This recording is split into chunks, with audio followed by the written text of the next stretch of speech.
In December of 1975, George and Kathy Lutz moved into their recently purchased Dutch colonial-style home, located at 112 Ocean Avenue in the quiet city of Amityville, New York.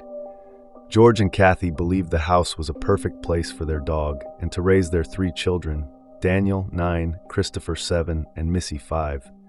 The house has 5 bedrooms, a swimming pool, a boathouse, and a gambrel roof. The property is located on a canal and included a dock house behind the main house. The house was built in 1927, and despite starting to show its age, the Lutzes couldn't be happier with it. Little did the family know that within 1 month, they would be fleeing the home in terror, leaving behind all their possessions. In today's episode, we will be looking into the Amityville Horror.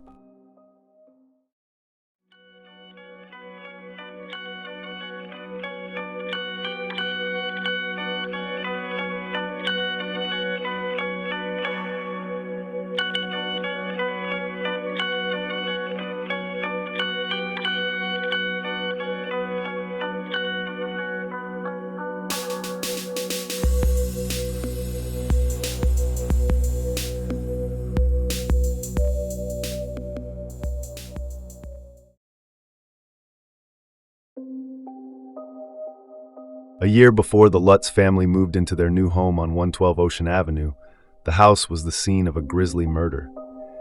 In the early morning hours of November 13, 1974, one Amityville house in Long Island, New York, became more than a mere suburban home.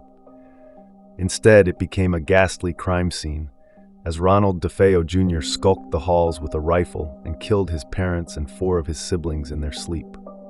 He later claimed that there were voices in his head urging him to kill. Though he confessed to what became known as the Amityville murders, DeFeo's defense would later attempt to enter an insanity plea. DeFeo claimed he was guided by malevolent voices in his head and couldn't control his behavior. It was this claim and the murders themselves that spawned the notion that 112 Ocean Avenue itself was haunted, and that the DeFeo family as a whole were victims of the house. Upon moving in, the Lutzes had the home blessed by a priest, Father Ralph J. Pecoraro. Later, George Lutz revealed that Father Pecoraro heard voices telling him to get out of the house during the blessing. Additionally, this disembodied voice told the priest to steer clear of the second-story bedroom. The blessing seemed to be a turning point. Instead of peace, the Lutzes were bombarded by a relentless barrage of paranormal phenomena. Doors slammed shut on their own. Objects and even family members defied gravity and levitated. Unexplained chills and foul odors permeated the house. A viscous green slime oozed from the walls and keyholes, adding a grotesque touch to the haunting. During their stay, the Lutz family encountered a swarm of flies, despite having moved in the midst of winter weather. Cold spots and strange odors in areas with no ventilation to explain either. A hidden room located off the basement stairs, which seemed to terrify the family dog. Missy Lutz, then 5 years old, developed an imaginary friend named Jody, a demonic pig-like creature with glowing red eyes. On Christmas Day, her father, George, saw Jody staring down at him through Missy's window.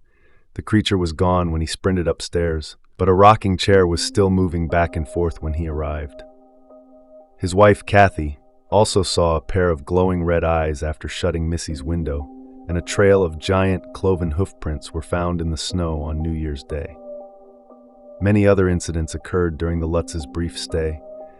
Kathy received red welts on her chest, and once levitated above her bed, she and George both saw the image of a demon burned into the back of the fireplace, and objects would often move of their own accord.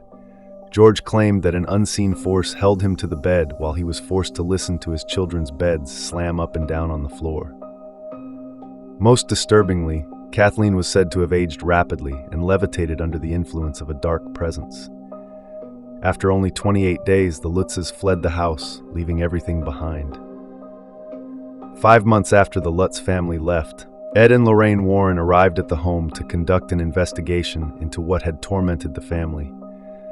According to the Warrens' case files, Ed was physically pushed to the ground, and Lorraine felt a deep sense of something demonic in the home, and was overcome with visions of the DeFeo family bodies laying on the floor. The Warrens also captured a photo of a demon child standing in the home's basement. They determined there were demonic forces at work in the home. The Lutz family ultimately sold the property and moved to California. The Amityville house remains a point of fascination, blurring the lines between true crime and the paranormal. The DeFeo murders undeniably took place, but the Lutz's claims of hauntings continue to be debated.